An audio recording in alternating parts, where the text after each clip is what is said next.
Un encuentro con su palabra, porque secase la hierba, marchitase la flor, mas la palabra de Dios permanece para siempre.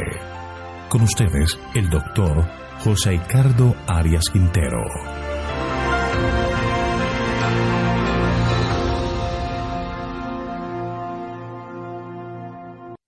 Hoy vamos a estudiar Isaías capítulo 37. Judá librada de Sennacherib. Voy a invitarte para que oremos. Querido Señor, cuán agradecidos estamos contigo porque nos cuidas, nos proteges, nos brinda lo necesario para nuestra existencia. Y ahora te pedimos, Señor, de manera muy especial que nos bendigas al estudiar tu palabra, que podamos entenderla y aplicarla a nuestras realidades espirituales. Gracias por todo, lo pedimos en Jesús. Amén. El capítulo 37 de Isaías es parte de lo que se conoce como la sección histórica del libro, y está centrada en la crisis que ocurre con la invasión de Asiria.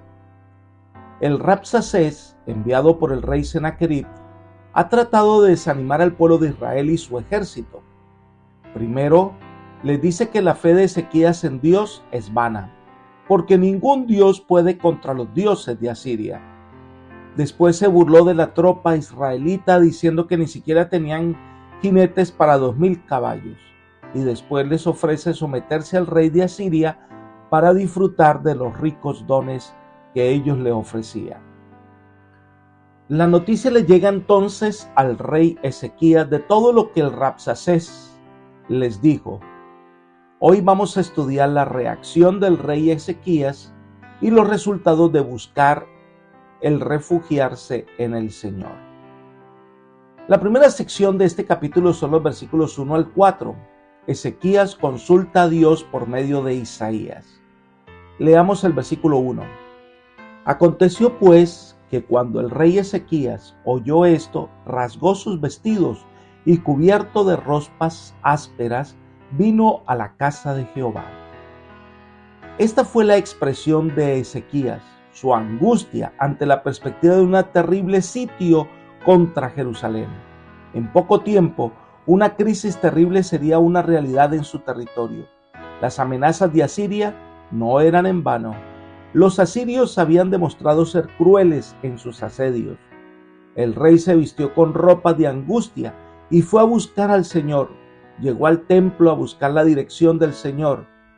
En este aspecto, Ezequías nos da un ejemplo de lo que debemos hacer en tiempos de crisis. Es natural experimentar ansiedad, angustia ante una situación adversa, pero no quedarse allí. Lo que debemos hacer es presentarle al Señor nuestras angustias, no porque Dios no sepa lo que nos pasa, sino para desahogar nuestra alma ante Él y está dispuestos a seguir su orientación. Entonces el rey envía unos embajadores a consultar a Isaías. Versículo 2. Y envió a Eliaquim el mayordomo, a Sebna el escriba, y a los ancianos de los sacerdotes cubiertos de ropas ásperas, a ver al profeta Isaías, hijo de Amós. El rey se encontraba en un dilema tal que necesitaba la ayuda de un profeta verdadero de Dios que podría señalarle una sólida salida eficaz. En estos momentos difíciles es necesario prestar atención al mensaje del Señor. El mensaje de Ezequías es interesante, versículos 3 y 4. Ellos le dijeron: esto ha dicho Ezequías, día de angustia, día de castigo y deshonra es este día, porque los hijos han llegado hasta el punto de nacer, pero la que da a luz no tiene fuerzas. Quizás ha escuchado Jehová tu Dios las palabras del copero mayor, al cual el rey Asiria, su señor, envió para blasfemar contra el Dios vivo, y él lo castigará por las palabras que Jehová tu Dios haya escuchado. Eleva pues una oración tú por el resto que aún ha quedado. Aquí hay varios elementos que debemos considerar. Número 1. Ezequías usa la figura de una mujer que está en la angustia del parto, pero no tiene fuerzas para pujar, para dar luz. y compara a la nación de Judá en esa angustia y cómo el rey se siente incapaz de librar a su pueblo de este terrible asedio asirio. En segundo lugar, enfatiza que las palabras del Rabsacés son un abierto desafío al Dios eterno. Lo que está en juego es mucho más que una batalla entre dos ejércitos. Ya toma dimensiones cósmicas. Lo que está en juego es la reputación de Dios. En tercer lugar, pide Ezequías a Isaías que ore por el remanente que ha dejado de las naciones conquistadas e incluso el reino de Israel habían sucumbido ante las fuerzas de Asiria. Solo quedaba que adoraba al verdadero Dios. Era realmente un pueblo pequeño ante los ojos de los hombres, pero si Dios interviene, es la única manera de triunfar. Aquí Ezequías nos da unas lecciones valiosas. Reconocimiento de nuestra incapacidad de resolver nuestros problemas, reconocimiento de que solo Dios es la solución, una verdadera necesidad de su dirección, son los requisitos para que Dios pueda intervenir en nuestra vida. Sigamos estudiando este capítulo 37 de Isaías, los versículos 5 al 7, donde se describe la respuesta de Isaías ante la solicitud de dirección divina. Leamos.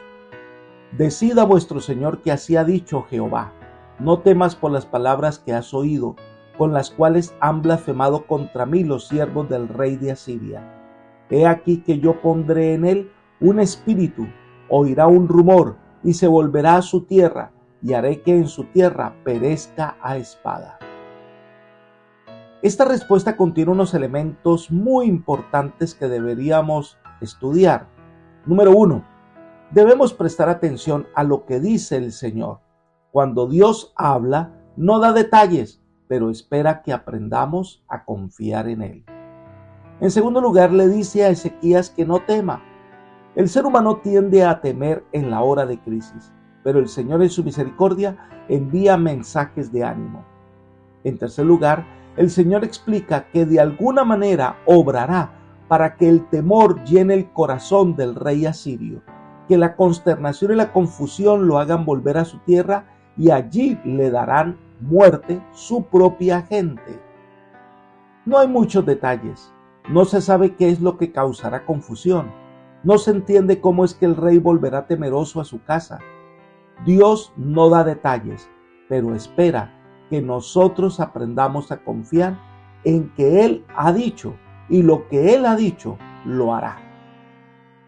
Pero algo interesante ocurre y es que muy enseguida de la consulta que el rey Ezequías hace a Isaías buscando al Señor para encontrar solución, esto le llega al rey Asiria y envía nuevamente un mensaje de intimidación directamente al rey Ezequías.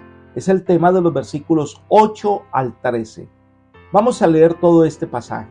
Dice: Vuelto pues el copero mayor, halló al rey Asiria que combatía contra Libna, porque ya había oído que se había apartado de Laquis. Pero oyó decir a Tiarca, rey de Etiopía: He aquí que he salido para hacerte guerra. Y al oírlo envió embajadores a Ezequías diciéndole: Así diréis a Ezequías, rey de Judá: No te engañe tu Dios, en quien tú confías, diciendo: Jerusalén no será entregada en manos del rey de Asiria. He aquí que tú has oído lo que han hecho los reyes de Asiria a todas las tierras que les han destruido. ¿Y escaparás tú? ¿Acaso libraron sus dioses a las naciones que destruyeron mis antepasados? A Gozán, a Harán, a Rezef y a los hijos de Edén que moraban en Telásar. ¿Dónde está el rey de Hamat, el rey de Arfat, el rey de las ciudades de Sefarbaim, el rey de Ená, el rey de Iba?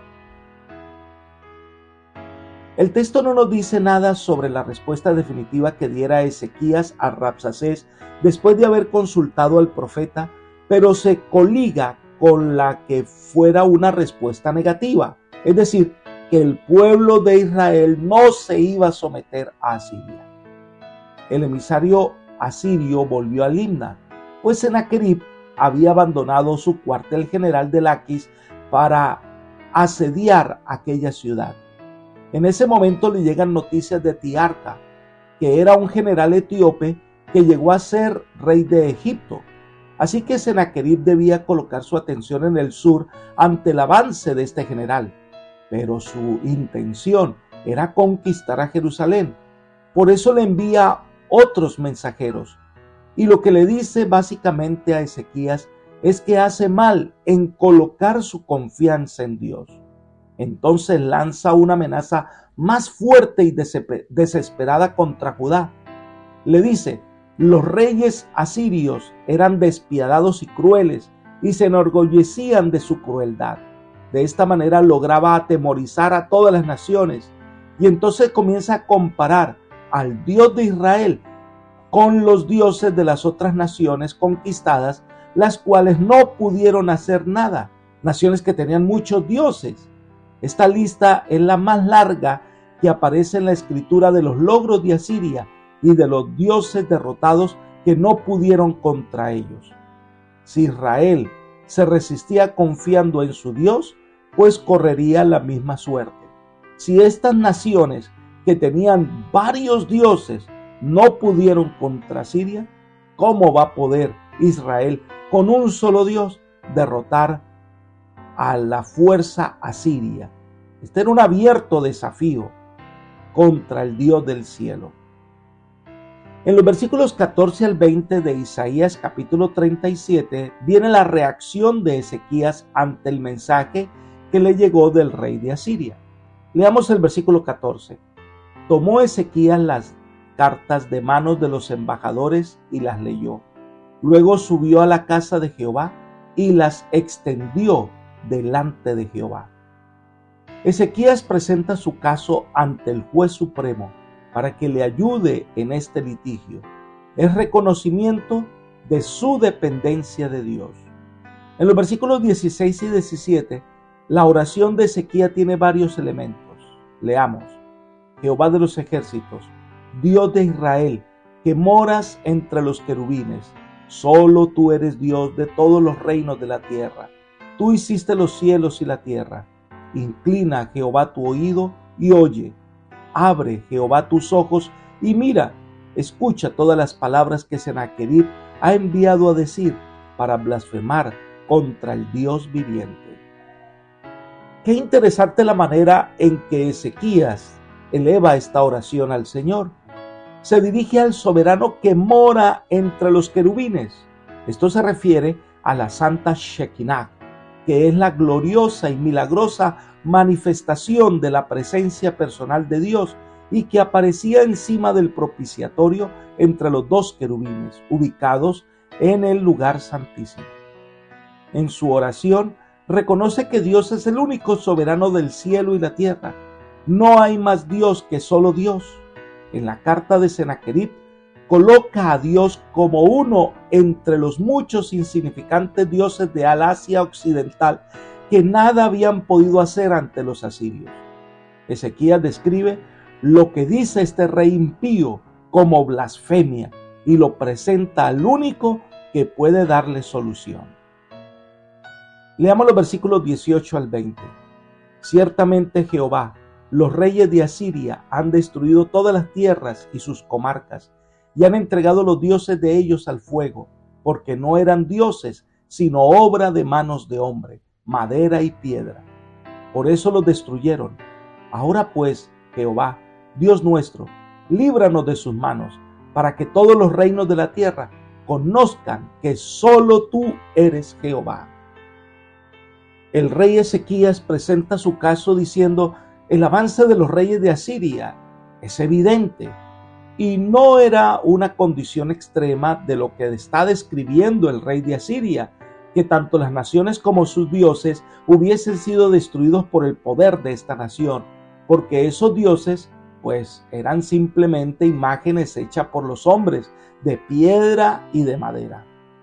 Pero ante el desafío presentado por el rey asirio y la emergencia que implicaba ese asedio contra Israel, era notable la oportunidad para que Dios manifestara su presencia y su poder ante las naciones de la tierra. Y de esta manera Asiria sería humillada y las naciones sabrían que Jehová es supremo. Entonces viene la respuesta de Dios a través del profeta Isaías. La primera parte de esta respuesta son los versículos 21 al 29. La respuesta a Sennacherib para fortalecer la fe de Ezequías en esta crisis. Leamos el versículo 21. Entonces Isaías, hijo de Amós, envió a decir a Ezequías: Así ha dicho Jehová, Dios de Israel, acerca de lo que me rogaste sobre Sennacherib, rey de Asiria. Dios responde la oración del rey en este momento de crisis. El Señor le va a dar a Judá un mensaje de esperanza. ¿Saben? Dios siempre responde a nuestras oraciones. Él escucha y está listo para socorrer a sus hijos. Versículos 22 al 24. Estas son las palabras que Jehová ha hablado contra él. La Virgen, hija de Sión, te menosprecia, se burla de ti, a tus espaldas mueve su cabeza la hija de Jerusalén. ¿A quién ultrajaste y contra quién blasfemaste? ¿Contra quién has alzado tu voz y levantado tus ojos con altivez? Contra el Santo de Israel, por medio de tus siervos, has ultrajado al Señor y has dicho: con la multitud de mis carros subiré a las alturas de los montes, a las laderas del Líbano, cortaré sus altos cedros, sus cipreses escogidos, llegaré hasta sus más elevadas cumbres, a sus bosques más frondosos. Aquí el Señor compara a Sión con una virgen que ha sido amenazada por Sennacherib, que estaba determinado a humillarla ante el mundo. Pero Sión decide no someterse al asirio y Dios recompensará su lealtad. Isaías presenta al Santo de Israel. Su tema favorito era un desafío contra el santo nombre del Todopoderoso. El hombre se estaba colocando a sí mismo y a su débil fuerza en oposición al omnipotente Dios. El rey asirio, igual que Satanás, habla en primera persona: mis carros subiré, llegaré, mostrando su soberbia ante el soberano del universo, pero Dios le saldrá al encuentro. Leamos los versículos 25 al 29. Yo cavé y bebí las aguas, y con las pisadas de mis pies secaré todos los ríos de Egipto. ¿No has oído decir que desde tiempos antiguos yo lo hice, que desde los días de la antigüedad lo tengo planeado? Pues ahora lo he hecho venir, y tú estás puesto para reducir las ciudades fortificadas a montones de escombros. Sus moradores fueron de corto poder, acobardados y confusos. Fueron como hierba del campo y hortaliza verde, como heno de los terrados que antes de sazón se seca. He conocido tu condición, tu salida y tu entrada y tu furor contra mí, porque contra mí te airaste y tu arrogancia ha llegado a mis oídos. Pondré pues mi garfio en tu nariz y mi freno en tus labios, y te haré volver por el camino por donde viniste. Dios recalca la soberbia de Asiria, que trata de colocarse a nivel de los dioses inventados por los hombres. Dios le muestra que Él es soberano, Él tiene planes con su pueblo, es quien gobierna el universo. Ahora vendrá como juez a castigar la soberbia de Asiria. Asiria se enorgullecía de su crueldad con que había sometido a las naciones, pero ahora esta crueldad será su propio castigo. El hombre se estaba colocando a sí mismo y a su débil fuerza en oposición al omnipotente Dios. Y aquí tenemos que decirlo, como Lucifer, Sennacherib era culpable de gloriarse de sí mismo. Habla de sí como: mis carros subiré, cortaré, llegaré. Las inscripciones de Sennacherib están repletas de esta clase de jactancias. Pero una vez más, el Señor iba a demostrar que antes del quebrantamiento es la soberbia y que Dios resiste a los soberbios. Entonces viene la promesa de restauración para Israel. Versículos 30 al 35 describe que el Señor le dará la victoria a Israel y Dios restaurará a su pueblo. Miremos el versículo 30. Esto te será por señal. Comeréis este año lo que nace de suyo, el año segundo lo que nace de suyo, Pero el tercer año sembraréis y segaréis, plantaréis viñas y comeréis su fruto. El asedio de los enemigos de Israel había traído crisis. No se había podido cultivar las tierras, estaban abandonadas. Además, coincidía que al año siguiente fuera un año sabático, donde la tierra produciría por sí sola. Entonces le promete que el tercer año ellos volverán a plantar normalmente y la tierra será fructífera. Es decir, Israel no será destruida, permanecerá, y el Señor promete suministro de alimento todo este tiempo. Así que cuando la señal que Dios les dará será el momento para entender que Dios estará listo para restaurar a su pueblo. Miremos los versículos 31 y 32. Y los que hayan quedado de la casa de Judá y los que hayan escapado volverán a echar raíz abajo y darán fruto arriba, porque de Jerusalén saldrá un resto y del monte Sión los sobrevivientes. El celo de Jehová de los ejércitos hará esto. Debido a estas guerras y conflictos, muchos del país de Judá vinieron a refugiarse en Jerusalén. La intervención del Señor será tan especial que ellos podrán salir y reconstruir todo el reino de Judá y volverán a ser una nación próspera.